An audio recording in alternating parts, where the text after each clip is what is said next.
Yeah. We've been mentioning the tool this and the tool that, and now let's see what is the tool. Before I ask Joanna to the stage, let's begin with video now, please. In today's world, sustainability is really important. What began as an idea has evolved through cross-border collaboration into a fully functional ESG tool. It's designed to cut down the time because this whole exercise that the European Union has organized for the European companies, it requires a lot of time and a lot of resources. So what we've done with the ESG tool design is that it cuts down double materiality assessment time from months to weeks or even days, depending on the size of the company. Piloting companies highlighted the structural approach of the tool, its intuitive interface and supporting materials that comes in the fifth stage of the tool. Speaking about outcomes, I think we can highlight the three most important elements. The most tangible element of the outcomes is obviously the tool, the platform that you can now go online and click and have a look and see what is the tangible result. But behind this tangible result, what we have is the partnership. And the third most important outcome is, of course, the journey. A journey that united 8 partners from 4 countries through 36 months of collaboration. Together, they worked to refine and develop the practical solution for sustainable business. We've simplified terminology and this step-by-step process that was given by the European Commission through the legislation. We don't want companies to be only compliant. So our tool is not there only for companies to do the dirty job because they need to comply with something. So essentially what we want from the companies is to voluntarily engage and use our tool in order to reflect on their actions and on the impact, instead of being forced to do it externally. And also, if you're just starting out, this is a great starting point for your sustainability journey. Just give it a go and play with it. We designed it for you. Let's shape a more transparent, responsible, and future-ready business landscape together. Let's do this.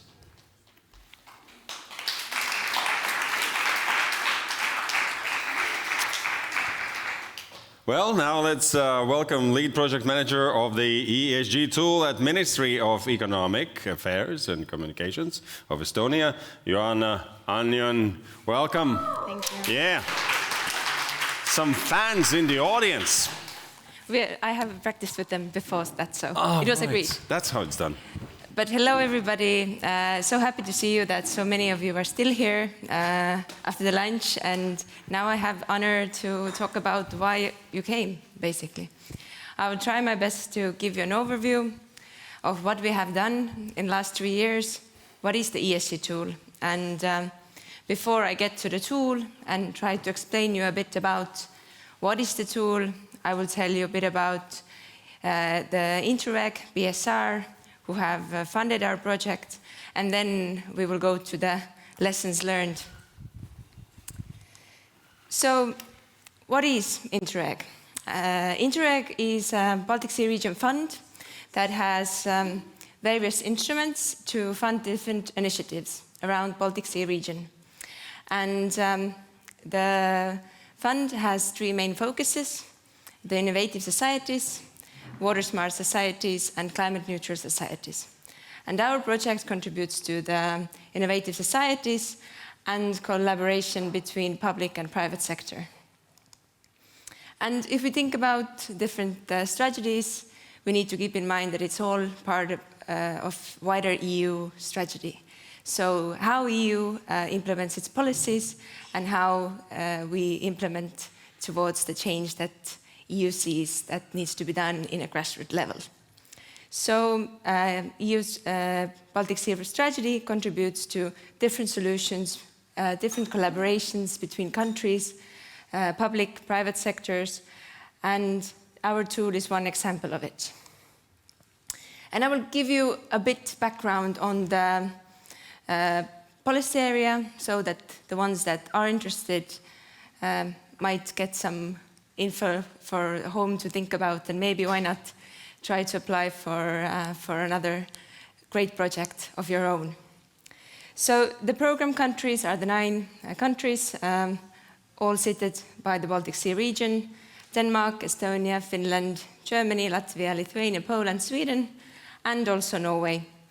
And the Interreg funds different kind of projects. The core projects, as our ESG tool, the small ones, the governance, the strategy ones, and also the platform projects that are now new policy making that you can try to find funding for different tools that you have in making.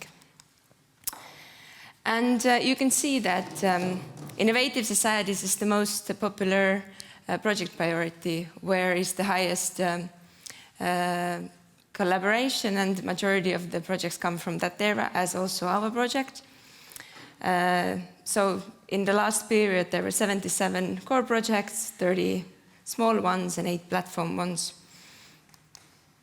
And our project partners, as you can see, Estonia, Latvia, Finland, and Lithuania are quite high on the polls of the ones that are applying for the funds. So from public authorities to enterprises to educational authorities, everyone is on the scope. So if you have an idea, please consider Interreg. They are very open to communicate. They have great country managers who share the info, and it's really an amazing way to actually do something with your ideas. So if you go back about 4 years ago, where it all started, as a representative from Estonian Ministry of Economic Affairs and Communications, we saw a major wave of new EU legislation coming towards us. And someone who is working on a real-time economy team and looking out for the businesses and hoping that their life would be easier, we understood that this is the chance for us to make something to make their life easier. And we thought about great partners. From Latvia, Lithuania, and Finland, we came together and applied for funds. And the idea was to get web-based platform in English, Estonian, Finnish, Latvian, and Lithuanian.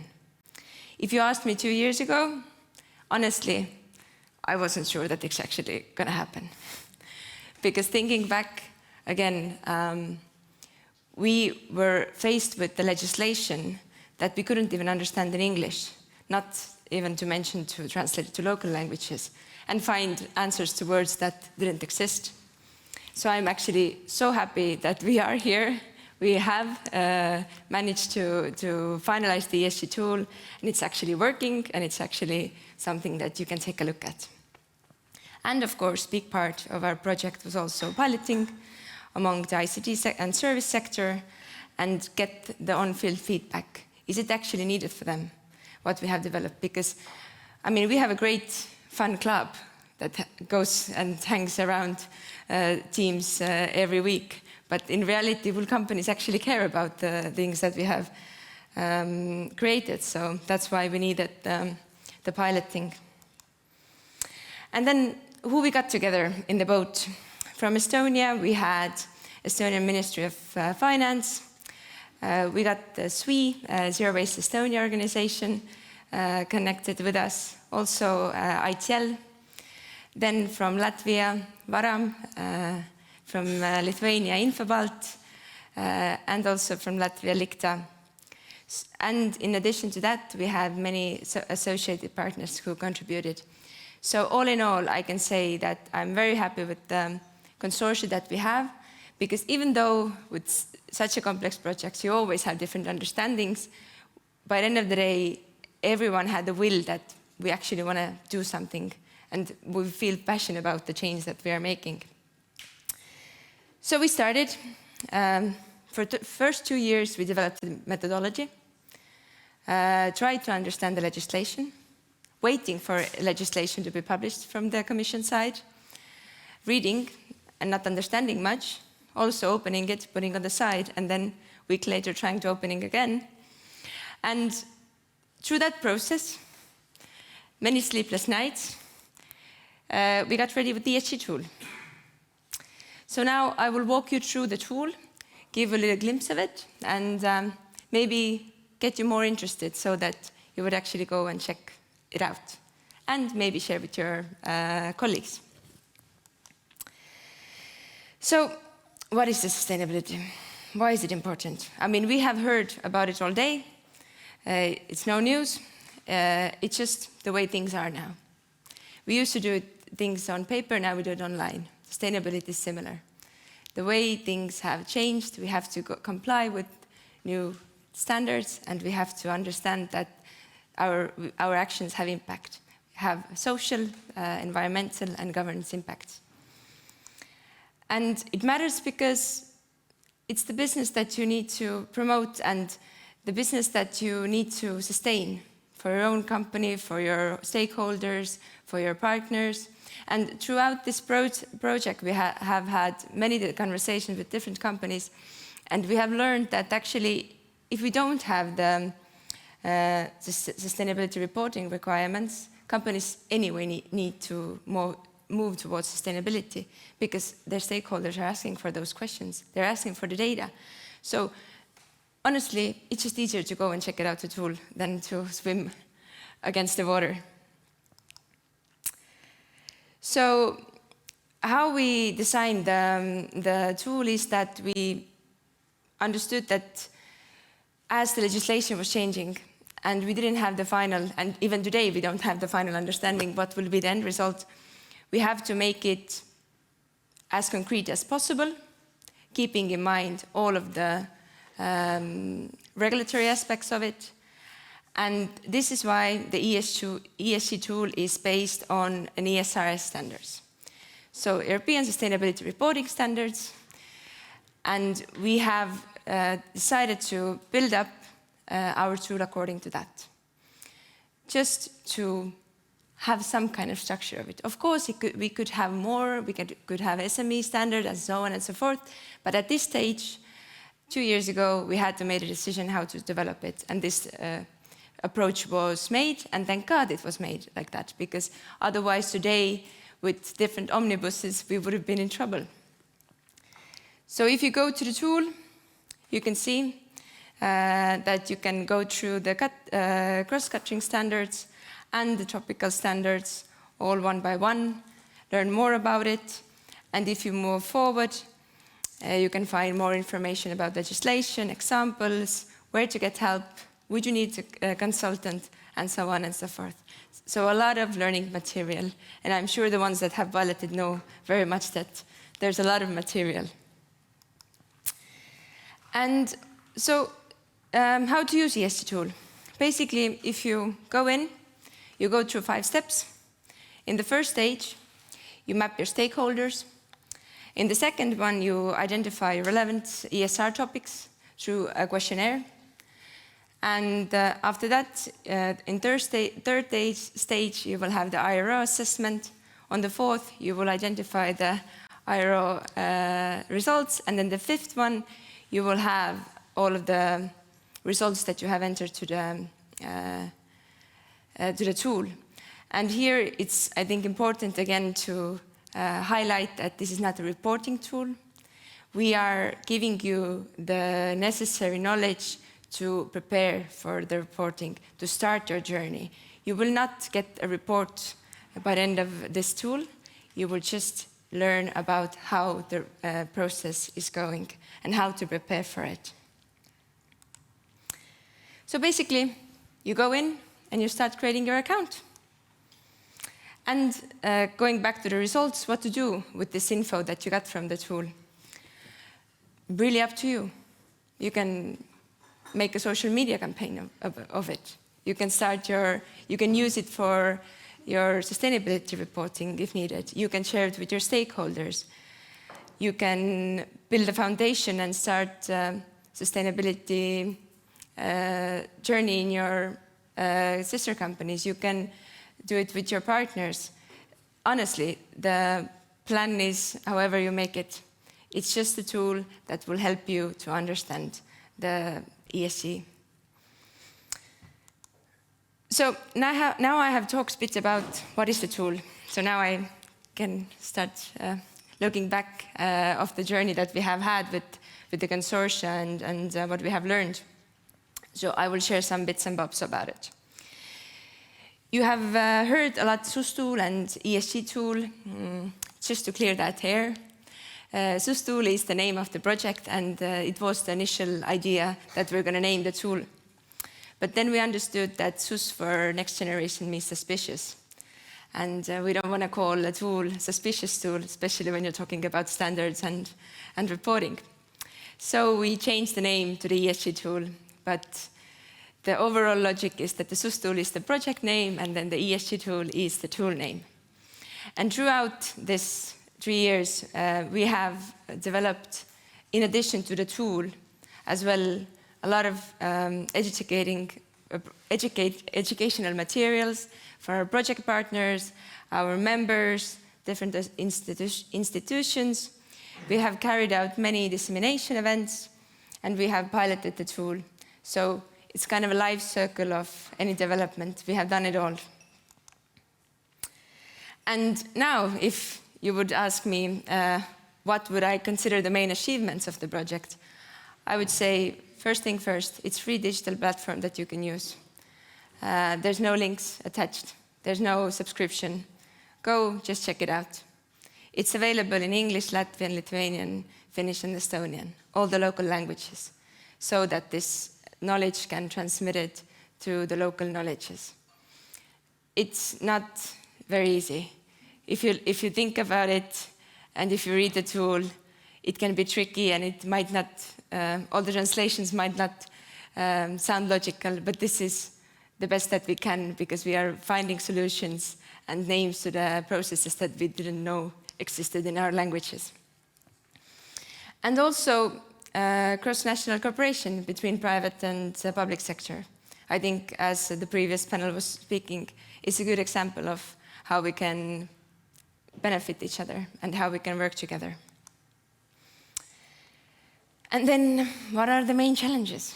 I mean, honestly, there were a lot of challenges, and still are. I mean, the project is not over. We're still facing some of the things that we have to finalize by the end of the year.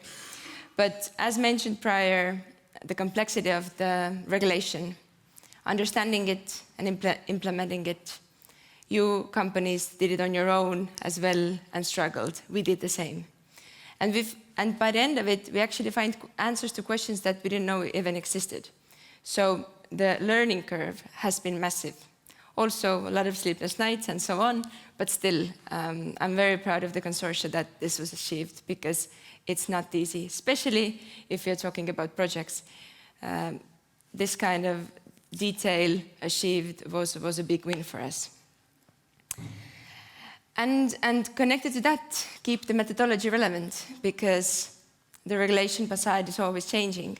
How we make the decisions so that by the end of the project, the tool is not outdated. And managing the partnerships, because everyone else have their own companies, their own projects, their own issues, their own priorities. How to make sure that the ESG tool is on everyone's table and goes according to the plan. So, yes, to sum it up, what I would advise you if you think about applying for new projects, or you have an idea that you would like to find partners to implement with, first of all, there's a very good group of people here. Use this time and communicate with each other. Maybe you will find a partner for our next idea. But before that, I would advise you to start engaging with the stakeholders from the day one. Super important. To understand your client, what they need and why they need it.